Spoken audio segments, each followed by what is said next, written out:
Also das ist ein ungeheuerlicher Vorgang. Das wird es in der jüngeren Wahlkampfgeschichte kein zweites Mal gegeben haben, dass ein AfD-Politiker von einem CDU-Politiker gespielt wird. Und das Ganze ist eine deutliche Grenzüberschreitung. Hier geht es um junge Menschen, die in der Schule sich informieren wollen über das politische Angebot, das sie ja haben zur Landtagswahl hier im September. Und der Vertreter der der AfD kommt halt nicht zu Wort. Und diese Grenzüberschreitung ist nicht nur dadurch entstanden, dass derjenige, der den AfD-Vertreter gespielt hat, ein CDU-Parteibuch hat. Nein, auch der Direktor der Schule hat ein CDU-Parteibuch, hat mal als Landratskandidat kandidiert für die CDU.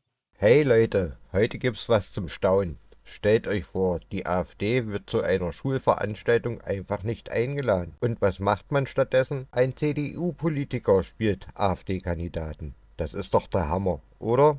Man fragt sich, ist das noch Demokratie oder schon politisches Theater? Seid gespannt auf dieses unglaubliche Spektakel. Es wird spannend. Auf geht's. Dass die CDU die AfD imitiert, ist eigentlich ein Vorwurf politischer Gegner. Aber am Marie-Curie-Gymnasium im brandenburgischen Wittenberge ist es jetzt genau dazu gekommen. Kurz vor den Landtagswahlen sollten Ersthelfer dort auf die Direktkandidaten treffen. Aber der Schulleiter sieht die AfD Brandenburg unter ihrem Vorsitzenden René Springer nicht als demokratisch an und lud sie daher nicht ein. Und dann wurde es skurril. Stattdessen wurde ein Sozialarbeiter eingesetzt, der die AfD-Positionen vertreten soll. Der aber ist CDU-Politiker und trat erst im Juni selbst zur Wahl als Bürgermeister von Lebus an. Und zugeschaltet ist mir jetzt der AfD-Landesvorsitzende René Springer. Ich grüße Sie. Guten Tag. Der AfD-Direktkandidat von Wittenberge wurde also nicht zu diesem Politiker-Speed-Dating eingeladen. Ihre Meinung dazu? Also das ist ein ungeheuerlicher Vorgang. Das wird es in der jüngeren Wahlkampfgeschichte kein zweites Mal gegeben haben, dass ein AfD-Politiker von einem CDU-Politiker gespielt wird. Und das Ganze ist eine deutliche Grenzüberschreitung. Hier geht es um junge Menschen, die in der Schule sich informieren wollen über das politische Angebot, das sie ja haben zur Landtagswahl hier im September. Und der Vertreter der AfD kommt halt nicht zu Wort. Und diese Grenzüberschreitung ist nicht nur dadurch entstanden, dass derjenige, der den AfD-Vertreter gespielt hat, ein CDU-Parteibuch hat. Nein, auch der Direktor der Schule hat ein CDU-Parteibuch, hat mal als Landratskandidat kandidiert für die CDU. Und insgesamt halten wir das, was der Direktor dort geleistet hat, als einen eklatanten Verstoß gegen seine Dienstpflichten, weshalb wir jetzt auch eine Dienstaufsichtsbeschwerde eingereicht haben. Und wir hoffen, dass das Ministerium hier knallhart die Konsequenzen zieht. Was glauben Sie denn, was sind die Gründe für dieses Handeln der Schule? Ich glaube, das Argument, wir seien eine Partei, die nicht demokratisch sei, ist vorgeschoben. Es geht hier um die Angst vor Machtverlust. Die CDU steht nicht gut da. Man versucht an allen Ecken und Enden die AfD zu imitieren, bis hin zu diesem skurrilen Vorfall. Und ja, man zieht alle Register und greift quasi auch ein in die schulische Bildung. Und das ist eben diese Grenzüberschreitung, die ich gerade schon dargestellt habe, die auch meines Erachtens Thema werden muss in einer Sonderausschusssitzung des Bildungsausschusses im Landtag. Denn es darf nicht sein, dass junge Menschen in der Schule manipuliert werden vor so wichtigen Wahlen, in der Hoffnung, sie würden ihre Stimme bei der CDU abgeben. Sowas darf es in einer Demokratie nicht geben. Ja, der Schulleiter, der begründet eben dieses Nicht-Einladen damit, dass nur die Parteien eingeladen wurden, die hinter der Verfassung stehen. Wenn wir jetzt mal auf die AfD Brandenburg blicken, sie gilt als rechtsextremer Verdachtsfall. Unter anderem gab es da das Versprechen der millionenfachen Remigration. Also können Sie da dieses Argument des Schulleiters verstehen?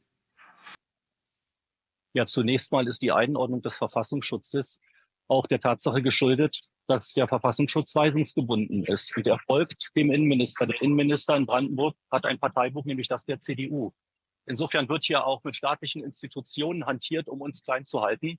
Und was die millionenfache Remigration angeht, so muss ich ganz klar sagen, wir haben ein Zuwanderungsproblem. Wir haben Ausländer in Deutschland in einem 7-stelligen Bereich, die das Land verlassen müssten. Dazu stehen wir. Das ist Teil unserer Programmatik. Und diese Programmatik werden wir auch weiter verfolgen und werden hier nicht einknicken vor Leuten, die diese Wahrheit nicht hören wollen.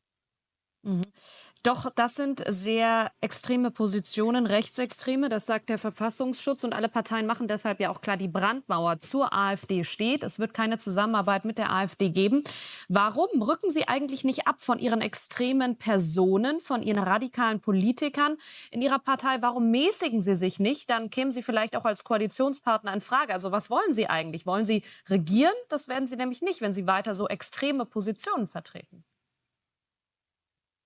Als wir die konsequente Abschiebung gefordert haben, da hieß es von Journalisten, das seien extreme Positionen. Inzwischen wissen wir auch vom Kanzler und auch von der Innenministerin, dass sie das umsetzen wollen. Sie kündigen es an. Es sind aber eben angekündigte Maßnahmen. In der Praxis wird nichts vollzogen, genauso wie der von uns seit 10 Jahren geforderte Grenzschutz. Das heißt also, uns zu unterstellen, wir hätten radikale oder extreme Positionen, das sind Erzählungen der etablierten Parteien, das sind Erzählungen der etablierten Medien. Darauf darf man nicht reinfallen. Die Bürger nehmen Probleme wahr und das Problem ist eine ins Chaos gefallene Migrationspolitik und wir müssen hier wieder Ordnung reinbringen, damit die Bürger das Vertrauen in den Staat zurückgewinnen können. René Springer, herzlichen Dank für dieses Gespräch. Was bildet sich die CDU eigentlich ein? Alle Parteien werden eingeladen, aber die AfD bleibt draußen, weil sie angeblich nicht demokratisch ist. Dieses Schauspiel vor Schülern zeigt doch, wie verzweifelt die Altparteien sind. Sie zerlegen sich mit solchen Aktionen selbst und machen sich lächerlich. Wieder mal eine klasse Auftritt der Demokratieverteidiger. Da kann man nur den Kopf schütteln. Wenn euch das auch aufregt, lasst ein Like da, abonniert den Kanal und schreibt eure Meinung in die Kommentare. Wir müssen darüber reden. Danke fürs Zuschauen, bis zum nächsten Mal.